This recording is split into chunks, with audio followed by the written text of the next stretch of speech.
الحمد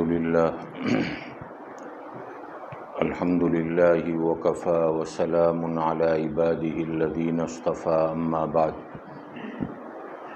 اعوذ باللہ من الشیطان الرجیم بسم اللہ الرحمن الرحیم وما من دابۃ فی الارض الا علی اللہ رزقها صدق اللہ العظیم۔ دنیا کے اندر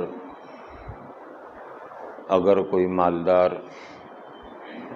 اور کوئی عہدیدار ہمارے گھر خرچے کی ذمہ داری لے لے تو ہم کتنے بے فکرے ہو جاتے ہیں۔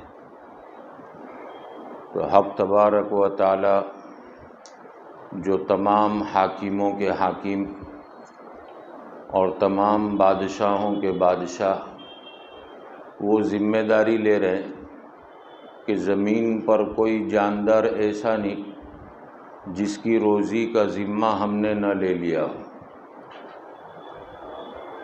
ہم کو یہ حکم دیا گیا لا نسألک رزقا نحن نرزقک والعاقبۃ للتقوی، ہم تم سے روزی نہیں چاہتے، روزی تو ہم تم کو دیں گے اور انجام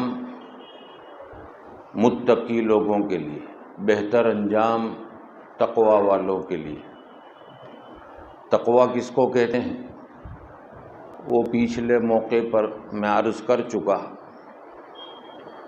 اللہ کا ڈر ہر وقت ہمارے دل میں رہے، جس کی وجہ سے گناہوں سے بچنا آسان ہو جائے۔ اور دنیا کے متعلق حدیث شریف میں فرمایا کہ دنیا تمہارے لیے پیدا کی گئی اور تم کو آخرت کے لیے پیدا کیا گیا۔ یہ دنیا کی زندگی چند روزہ ہے، کبھی شیطان اور نفس ہم کو وہ راستے پر ڈالنے کی کوشش کریں اور ہم کو یہ بتلائیں کہ یہ راستہ روزی کے حاصل کرنے کا بڑا شارٹ کٹ ہے، چاہے جو ہے حرام طریقہ ہے لیکن اس راستے سے آسانی سے تم مالدار بن جاؤ گے، کروڑ پتی بن جاؤ گے، چاہے تم کسی کا حق مارو، چاہے تم کسی کو تکلیف پہنچاؤ، تم جو ہے بعد میں توبہ کر لینا۔ یہ شیطان اور نفس کی چال ہے۔ لیکن مومن جس کے دل میں اللہ کا ڈر ہے وہ نفس اور شیطان کے حرام طریقے جو شارٹ کٹ کے ہیں اس پر اپنا قدم نہیں اٹھاتے، بلکہ اپنے رب پر بھروسہ کرتے ہیں کہ میرا رب جو ایک جانور کو روزی سے محروم نہیں رکھتا تو میں تو اشرف المخلوقات ہوں، مجھے وہ کیسے محروم رکھے گا۔ حضرت یوسف علی نبینا علیہ الصلاۃ والسلام سے بھائیوں نے جو حسد کیا اس کی وجہ ایک جو ہے علماء نے یہ لکھی کہ حضرت یوسف نے اپنا خواب بیان کیا، انی رأیت احد عشر کوکبا والشمس والقمر رأیتهم لی ساجدین، قال یا بنی لا تقصص رؤیاک علی اخوتک فیکیدوا لک کیدا۔ یہ جو خواب کی تعبیر تھی جو حضرت یوسف علی نبینا علیہ الصلاۃ والسلام نے دیکھا تھا، حضرت یعقوب نے بتلایا کہ بادشاہت تمہارے قدموں میں آئے گی اور تم بادشاہ بنو گے۔ پھر ایک خواب جو ہے 1 سال کے بعد حضرت یوسف نے دیکھا کہ میری انگلیوں سے پانی کا چشمہ جاری ہے اور میرے بھائی اس میں سے پی رہے ہیں۔ تو حضرت یعقوب علیہ السلام نے کہا کہ جو ہے ملک پر پانی کی کمی آئے گی اور اس وقت اللہ تمہارے ذریعے سے پیاسوں کو پانی پلائے گا۔ تو بھائیوں کو حسد ہوا، وجہ کیا تھی؟ مال۔ اسی لیے علماء نے لکھا ہے کہ یہ حسد اتنی خطرناک بیماری ہے کہ بڑے سے بڑا گناہ بھی کروا ڈالتا ہے۔ کسی نے کہہ دیا کہ میں بڑا، کسی نے کہہ دیا کہ میں مال میں تم سے زیادہ، کسی نے کہا کہ میری گاڑیاں تمہاری گاڑیوں کا مقابلہ، تمہاری گاڑیاں میری گاڑیوں کا مقابلہ نہیں کر سکتی۔ تو آدمی کے اندر جو ہے حسد پیدا ہوتا ہے، اور وہ حسد گناہ کرواتا ہے۔ کس طریقے سے؟ کہ اس کی گاڑی کی روز ہوا نکال ڈالو، اس میں پنچر کیسے پڑ جائے، اس کے لیے جو ہے محلے کے بچوں کو اس کے پیچھے لگا دیا۔ حالانکہ کسی کو تکلیف دینا یہ حرام ہے۔ اسی لیے علماء نے لکھا ہے کہ جو آدمی بیت اللہ کا طواف کرتا ہو اور طواف کرتے کرتے حجر اسود کو جو ہے بوسہ دینا، بعضوں نے سنت لکھا اور بعضوں نے مستحب لکھا، لیکن اگر کسی کو تمہاری وجہ سے تکلیف ہوتی ہو، دھکے لگتے ہوں، تو جو ہے حجر اسود کو بوسہ نہ دے۔ کیوں؟ کہ حجر اسود کو بوسہ دینا یہ مستحب ہے، اور مسلمان کو تکلیف دینا یہ حرام ہے۔ جنازہ اگر جو ہے کسی کا آ رہا ہے تو جنازے کو کندھا دینا یہ بھی مستحب۔ تو کہا کسی کو جو ہے تکلیف دے کر آگے بڑھنا کہ مجھے جو ہے کندھا مل جائے، علماء نے منع فرمایا کہ مسلمان کو تکلیف دینا حرام ہے، حرام کام کا ارتکاب نہ کرو۔ اسی طریقے سے ہم اپنی گھریلو زندگی دیکھیں کہ میں اپنے گھر کے اندر اللہ نے مجھے توفیق دی کلام پاک کی تلاوت کی، اللہ نے مجھے توفیق دی رات کی جو ہے تہجد کی، رات کے نوافل پڑھنے کی، تو اس میں مجھے دیکھنا پڑے گا کہ میری وجہ سے گھر والوں کی نیند تو خراب نہیں ہو رہی، کسی کو تکلیف تو نہیں ہو رہی۔ آج میں یہ سوچ لوں کہ کیا حرج ہے، میری بیوی ہے، اس کو کہہ دوں گا کہ میں کوئی برا کام تھوڑی کر رہا ہوں، نیکی کا کام کر رہا ہوں، جاگنا پڑے تو جاگو۔ تو یہ تکلیف دینا اچھی بات نہیں، شریعت کا یہ مزاج نہیں۔ خود جو ہے ماں عائشہ رضی اللہ تعالیٰ عنہ نبی کریم صلی اللہ تعالیٰ علیہ وسلم کی تہجد کی ادائیگی کا واقعہ بیان کرتی ہے۔ بخاری شریف میں ہے کہ نبی کریم صلی اللہ علیہ وسلم کس طرح سے کھڑے ہوتے تھے، وہ ماں عائشہ نے بیان کیا۔ قام رویدہ وفتح الباب رویدہ، کہ پیارے محبوب صلی اللہ علیہ وسلم بستر سے آہستہ سے کھڑے ہوتے، حالانکہ ماں عائشہ اپنی ہزاروں رات کی نیند کی قربانی دینے کے لیے تیار تھی، لیکن میرے نبی نے یہ تعلیم دی کہ کسی کو تکلیف نہ ہو۔ پھر آہستہ سے دروازہ کھولتے، وضو فرماتے اور جو ہے نماز ادا کرتے۔ تو ہم کو بھی جو ہے، چونکہ ہم پیارے آقا کے غلاموں کے ادنا غلام ہیں، ہماری چال بھی یہی ہونی چاہیے کہ میری وجہ سے کسی کو تکلیف نہ ہو۔ گاڑی کی پارکنگ ہو کہ میری گاڑی جو ہے اس طرح سے نہ رہے کہ کسی گزرنے والے کو تکلیف ہو۔ نبی کریم صلی اللہ تعالیٰ علیہ وسلم نے اس سے جو ہے منع فرمایا۔ تو خیر، حسد جو ہے یہ مال اور عہدے کی وجہ سے پیدا ہوتا ہے، اور جب حسد پیدا ہو جاتا ہے تو یہ بڑے سے بڑا گناہ بھی کروا ڈالتا ہے۔ حضرت یوسف علیہ نبینا علیہ الصلاۃ والسلام جنہوں نے اپنے بھائیوں کا کچھ بھی بگاڑا نہیں تھا، اپنے بھائیوں کے ساتھ حسن سلوک سے رہتے تھے، لیکن بھائیوں کو اس پر حسد کہ ابا نے حضرت ابراہیم کی طرف سے جتنی چیزیں ملی تھی وہ ساری چیزیں حضرت یوسف کو دے دی، اس پر جو ہے بھائیوں کو حسد۔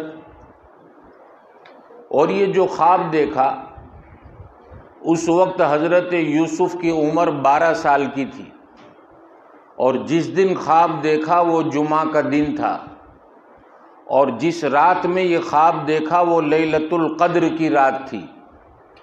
حضرت یعقوب علیہ السلام نے تعبیر بتلائی اور اس کے بعد کہا یا بنی لا تقصص رؤیاک علی اخوتک، اے میرے بیٹے اپنے اس خواب کا ذکر اپنے بھائیوں سے نہ کرنا، فیکیدوا لک کیدا، وہ تیرے دشمن بن جائیں گے، تیرے خلاف تدبیریں کریں گے، تیرے خلاف چالیں چلیں گے۔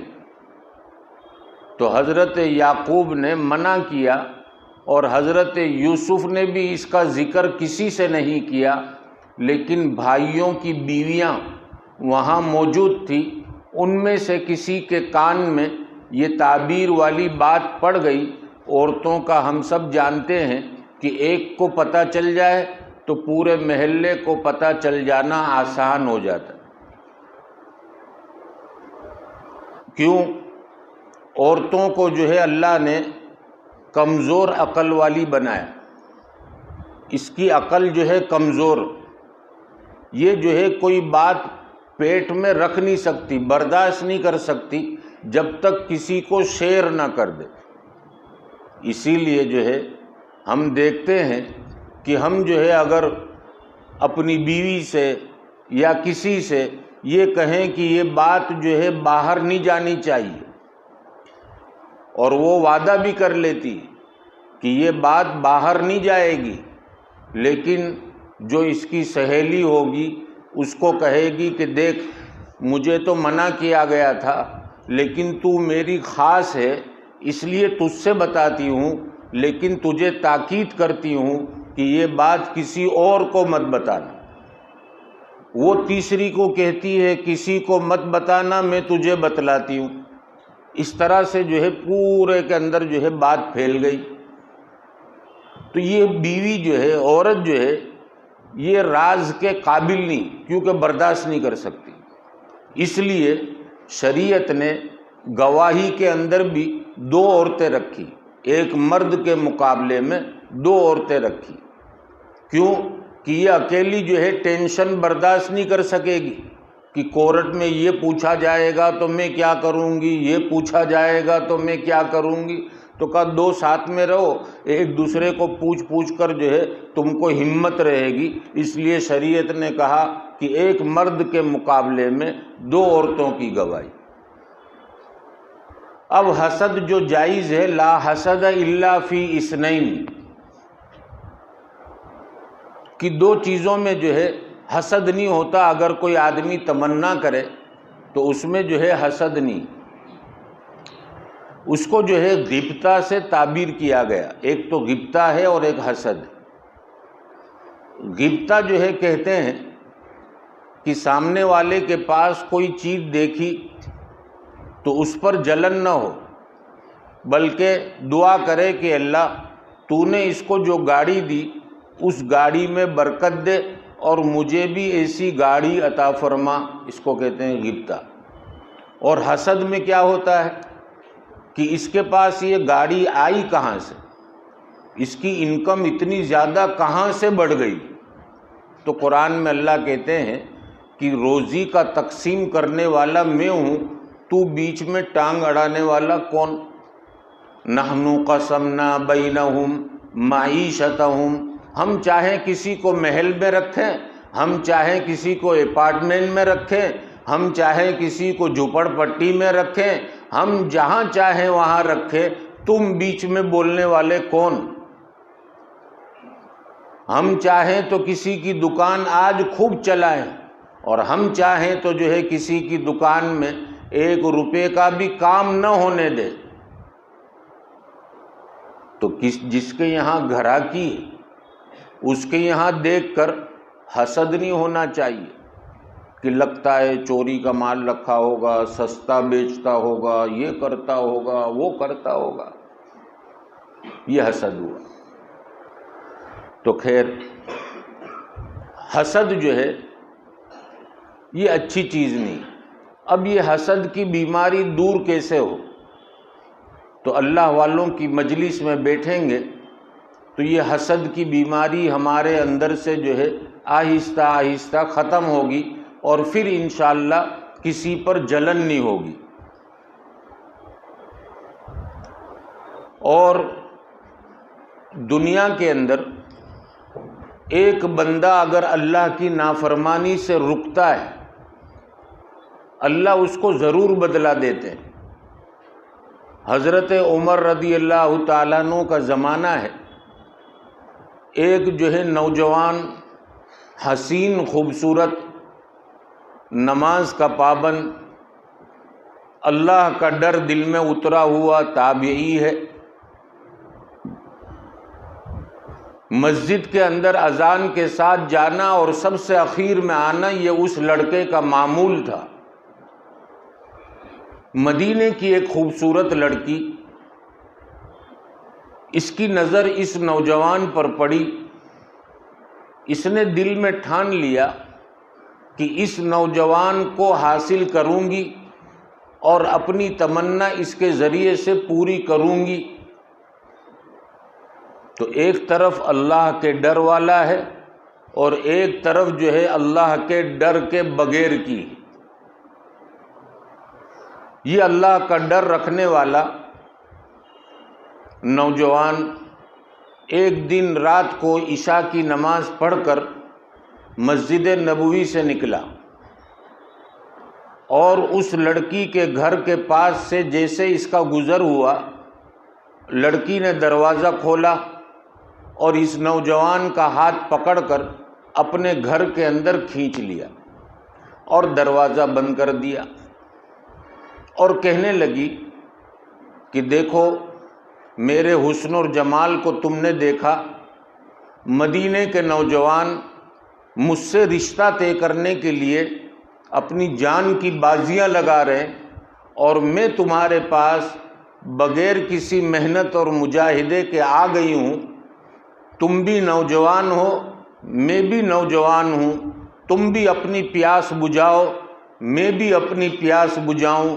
نوجوان کہنے لگا میری بہن اللہ سے ڈر، یہاں جو ہے مدینے والے نہیں دیکھ رہے، لیکن اللہ رب العزت تجھے اور مجھے ہر وقت دیکھ رہے۔ وہ لڑکی کے اوپر شیطان سوار تھا، وہ کہنے لگی چاہے کچھ بھی ہو، آج مطلب پوری کیے بغیر تم کو باہر جانے نہیں دوں گی۔ نوجوان نے دیکھا کہ اس کے اوپر جو ہے شیطان حاوی ہے، تو اس نے قرآن کریم کی آیت پڑھ کر لڑکی کو سنائی، وَأَمَّا مَنْ خَافَ مَقَامَ رَبِّهِ وَنَهَى النَّفْسَ عَنِ الْهَوَىٰ فَإِنَّ الْجَنَّةَ هِيَ الْمَأْوَىٰ۔ جو اللہ کے ڈر کی وجہ سے گناہ سے رک گیا، اللہ نے اس کے لیے ٹھکانہ رکھا ہے جنت کا۔ اللہ کا ڈر اتنا تھا کہ نوجوان نے یہ آیت پڑھی اور بے ہوش ہو گیا۔ اللہ کا ڈر اتنا۔ لڑکی نے دیکھا کہ مطلب تو پوری نہیں ہوئی، اگر لڑکے کو کوئی تلاش کرتے آ گیا میری بدنامی ہوگی، تو اس نے جو ہے لڑکے کو کسی بھی طریقے سے اٹھا کر سڑک کے کنارے پر ڈال دیا۔ ادھر نوجوان کا والد اپنے بیٹے کا انتظار کہ روزانہ عشاء کی نماز پڑھ کر میرا بیٹا اس وقت گھر میں آ جاتا ہے، آج کیا ہو گیا کہ میرا بیٹا گھر میں نہیں آیا۔ تلاش کرتے کرتے مسجد نبوی پہنچے، وہاں سے کسی نے کہا کہ یہ تو کب سے چلا گیا۔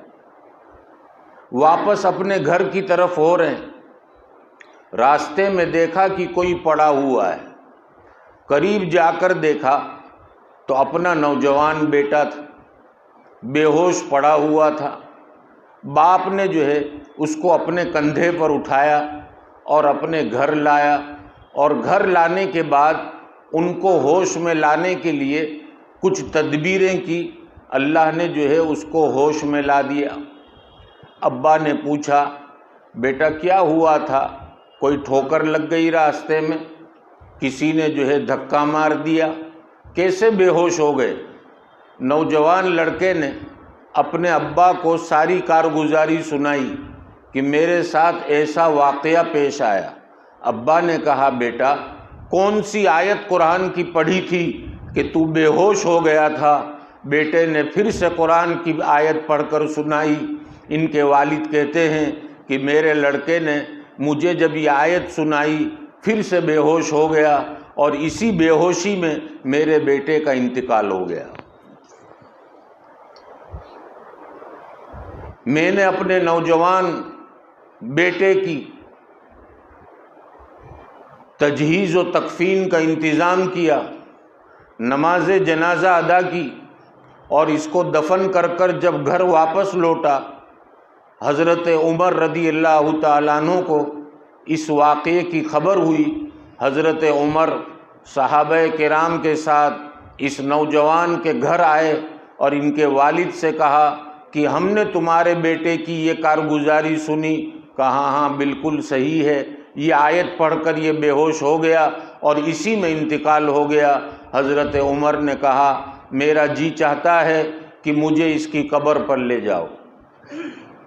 ان کے والد حضرت عمر رضی اللہ تعالیٰ عنہ کو اور جو صحابہ کرام ان کے ساتھ تھے ان کو جو ہے اپنے بیٹے کی قبر پر لے گئے اور بتلایا کہ یہ ہے میرے بیٹے کی قبر۔ حضرت عمر رضی اللہ تعالیٰ عنہ نے کھڑے رہ کر قرآن کی آیت پڑھی، وَلِمَنْ خَافَ مَقَامَ رَبِّهِ جَنَّتَانِ، جو رب کے ڈر کی وجہ سے گناہ سے رک گیا اس کے لیے دو جنت، ایک جنت چاندی کی اور ایک جنت سونے کی۔ حضرت عمر نے جب یہ آیت پڑھی، صحابہ کرام کہتے ہیں ہم گواہ ہیں، اندر سے آواز آئی ہاں ہاں اے امیر المومنین، اللہ نے جو دو جنت کا وعدہ کیا تھا وہ مجھے عطا کر دی۔ آج ہمارا نوجوان اگر گناہ سے رکے گا اللہ کی مدد نقد دیکھیں گے، اللہ کی مدد ہمارے ساتھ رہے گی۔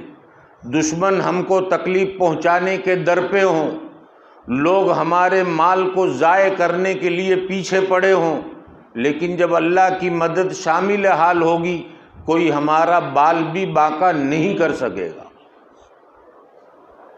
اور ایک نیکی اگر اللہ کے لیے کی ہے اللہ رب العزت اس کا بدلہ بھی دیتے ہیں، دنیا میں بھی اور آخرت میں بھی۔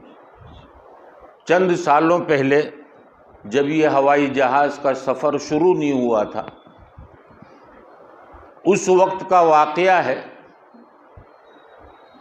کہ ایک نوجوان بیت اللہ کے حج کے لیے پہنچا اور طواف کرتے ہوئے اس کو ایک ہار ملا۔ اس نے یہ ہار اٹھایا کہ جس کا ہوگا اس کو میں پہنچا دوں گا، اور اپنی جگہ پر آ کر بیٹھ گیا۔ اتنے میں جو ہے کسی نے اعلان کیا کہ بھئی ایسے ہار گم ہوا ہے، جس کو ملے وہ یہاں جگہ پر آ کر دے جائے، اس کو بہتر انعام دیا جائے گا۔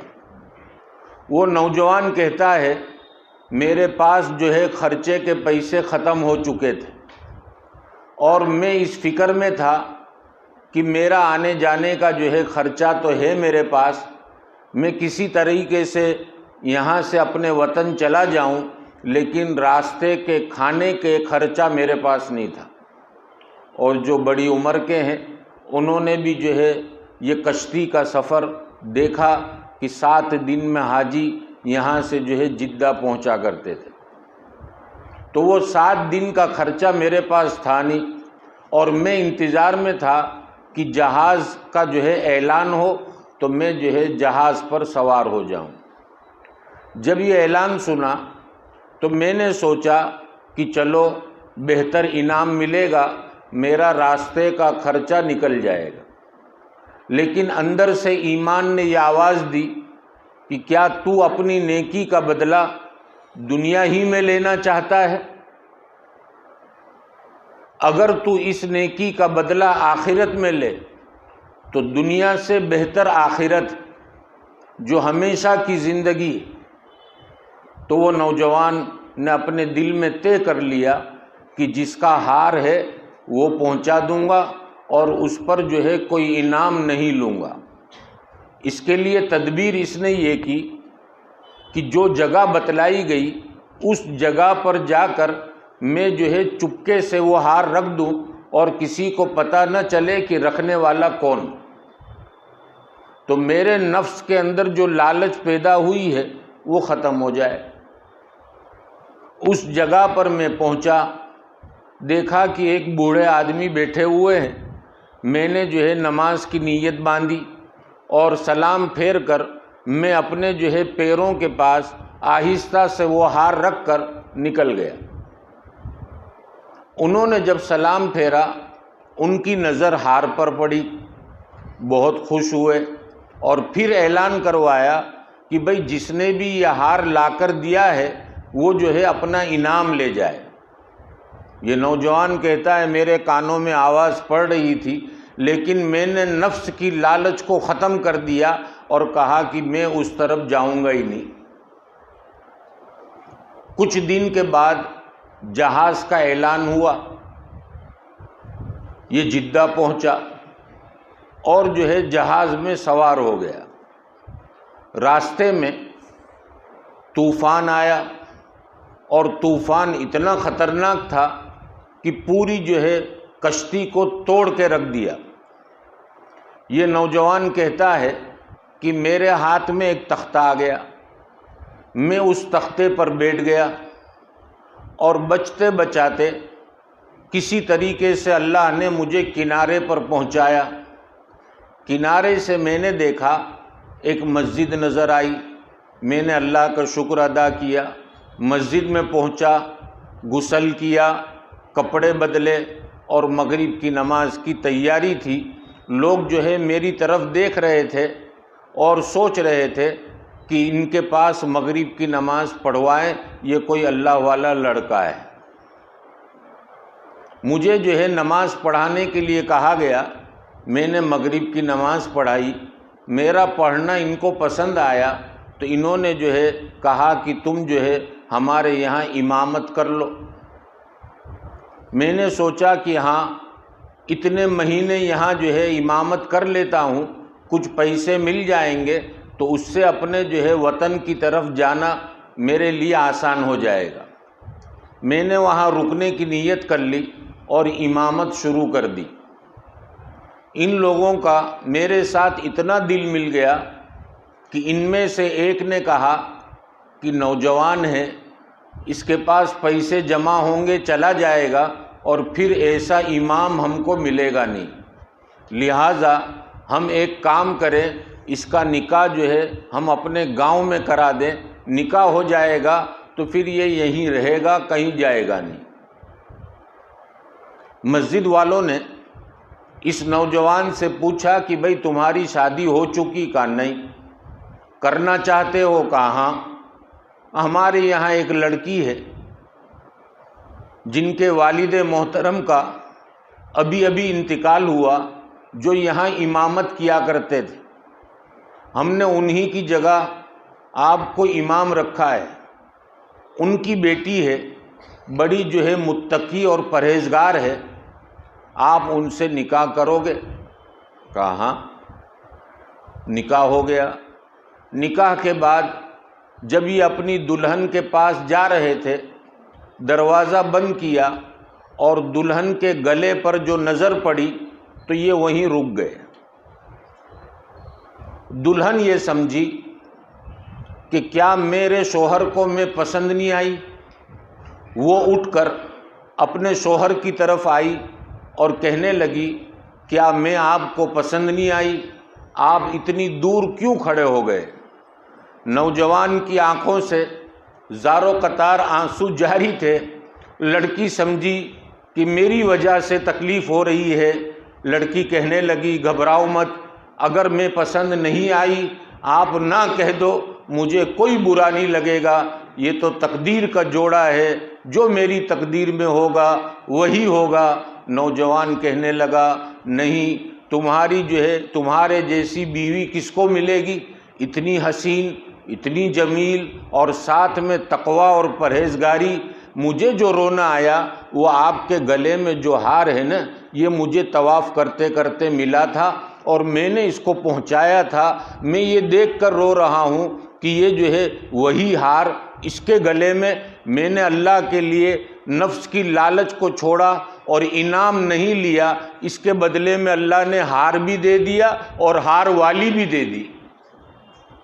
وہ لڑکی کہنے لگی سنو تم بھی، جب تم انعام لینے کے لیے نہیں پہنچے، میرے والد محترم اپنے وطن آنے کے وقت مقام ابراہیم پر کھڑے رہ کر نماز ادا کی اور دعا میں یہ الفاظ کہے اے اللہ میری بیٹی کو بھی ایسا شوہر ملا جس کی نگاہ آخرت پر ہو۔ میرے ابا کی وہ دعا قبول ہوئی اور تمہاری کشتی ٹوٹی، تم یہاں آئے اور تمہارے ساتھ میرا نکاح ہو گیا۔ تو اخلاص کے ساتھ ایک نیکی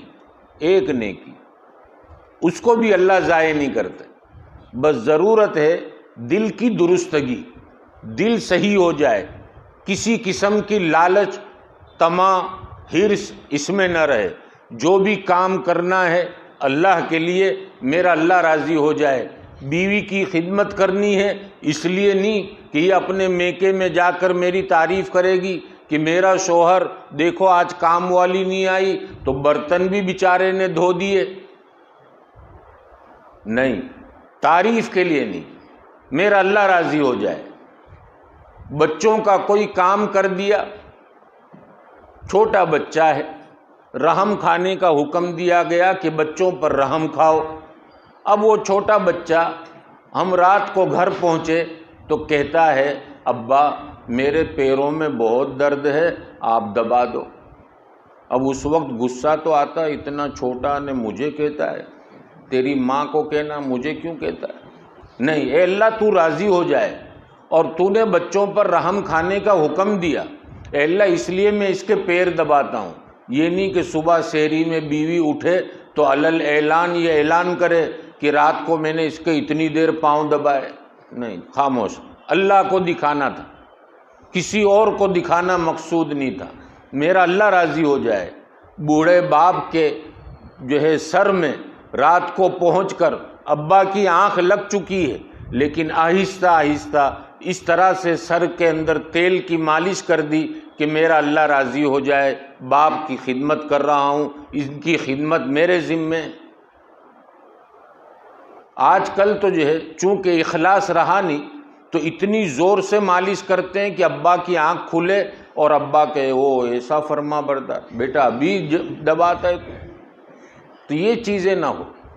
دنیا ہم کو اگر بدلہ دے گی تو کیا دے گی، اور خدا بدلہ دیں گے تو کیا دیں گے؟ میرا ہر عمل اللہ کے لیے ہو کہ میرا اللہ مجھ سے راضی ہو جائے۔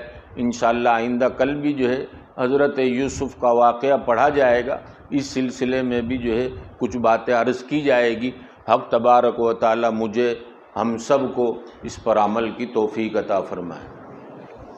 سبحانک اللہم و بحمدک و تبارک اسمک و تعالی جدک و لا الہ غیرک۔ اللہم لک الحمد کلہ و لک الشکر کلہ و الیک یرجع الامر کلہ۔ نحن نستغفرک و نتوب الیک و نصلی علی رسولہ النبی الکریم۔ اے اللہ ہم سب کے گناہوں کو معاف فرما دیجئے، ہمارے قصور اور کوتاہیوں کو درگزر فرما دیجئے۔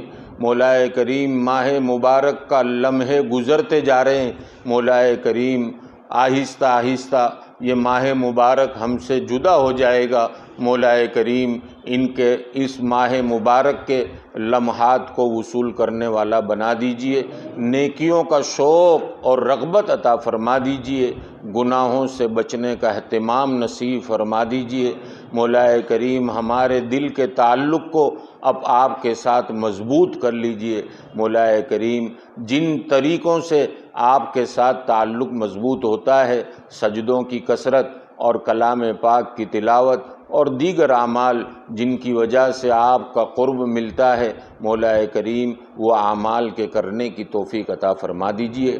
مولا کریم نفس تو سلانے کی بہت کوشش کرے گا کہ تو تھکا ہوا ہے، تیرے پیروں میں درد ہے، تیرے ہاتھوں میں درد ہے، لیکن نفس سے کہنا ہے کہ یہ لمحے گزریں گے، پھر ہاتھ آنے والے نہیں، نہ معلوم آنے والا سال رمضان کا مجھے نصیب ہوتا ہے یا میں قبر میں چلا جاؤں گا۔ جتنا ہو سکے اپنی استعداد کے مطابق ہم سب کو ماہ مبارک کے وصول کی توفیق عطا فرما دیجئے۔ مولا کریم آپ کا دیا ہوا مال آپ کے بتائے ہوئے طریقے پر خرچ کرنے کی توفیق عطا فرما دیجئے۔ مولا کریم مدارس کے جو ذمہ دار احباب اپنے مدرسے کے لیے یہاں تشریف لائے، مولا کریم ان کے کاموں کو خیریت اور عافیت کے ساتھ تکمیل تک پہنچا دیجئے۔ مولا کریم جو لوگ ان کی خدمت میں لگے ہوئے ہیں سب کو دنیا اور آخرت میں بہتر بدلہ عطا فرما دیجئے۔ مولا کریم ہمارے مدارسوں کی، مساجدوں کی، مقابروں کی، خانقاہوں کی، دعوت اور تبلیغ کی اور جن جن کاموں سے آپ راضی ہوتے ہیں ان کاموں کے مراکز کی آپ حفاظت فرما لیجئے۔ مولا کریم دشمن سے اور تمام فتینوں کے فتنے سے ہمارے اہل و عیال کی، ہمارے گھر اور کاروبار کی حفاظت فرما لیجئے۔ مولا کریم آپ ہم سے راضی ہو جائیے، مولا کریم آپ ہم سے راضی ہو جائیے، آپ کی رحمت کا حصہ ہم سب کو نصیب فرما دیجئے۔ مولا کریم آپ کے غصے والی نظر سے ہمارے اہل و عیال کی، ہمارے نسلوں کی حفاظت فرما لیجئے۔ بے روزگاروں کو حلال برکت والی روزی عطا فرما دیجئے، پریشان حالوں کی پریشانیوں کو دور فرما دیجئے، امت مسلمہ مرحومہ کی مغفرت فرما کر جنت الفردوس میں اعلیٰ مقام نصیب فرما دیجئے۔ مولا کریم ہماری اس مسجد کو دین کی بات کرنے والوں کے ذریعے، اعتکاف کرنے والوں کے ذریعے، کلام پاک کی تلاوت اور ذکر و اذکار کے ذریعے سے آباد فرما دیجئے۔ مسجد کے حقوق کی ادائیگی کا زیادہ سے زیادہ اہتمام نصیب فرما دیجئے۔ مولا کریم مسجد کی بے ادبی سے ہماری پوری حفاظت فرما لیجئے۔ مولا کریم صف اولیٰ میں تکبیر اولیٰ کے ساتھ نمازوں کا پابند بنا دیجئے۔ آپ کے سامنے ہمارے سروں کو جھکا دیجئے، ہماری اولاد کے سروں کو جھکا دیجئے۔ مولا کریم نمازوں کا اہتمام نصیب فرما کر ہماری نمازوں میں خشوع اور خضوع پیدا فرما دیجئے، ہماری نمازوں میں جان پیدا فرما دیجئے۔ مولا کریم جن لوگوں نے اپنی زکوٰۃ تقسیم کرنا شروع کی یا تقسیم کرنے والے ہیں یا تقسیم کر چکے، مولا کریم سب کے مال کو قبول فرما لیجئے۔ مولا کریم ہمارے اندر سخاوت کو زندہ فرما دیجئے، بخیلی سے ہماری حفاظت فرما لیجئے۔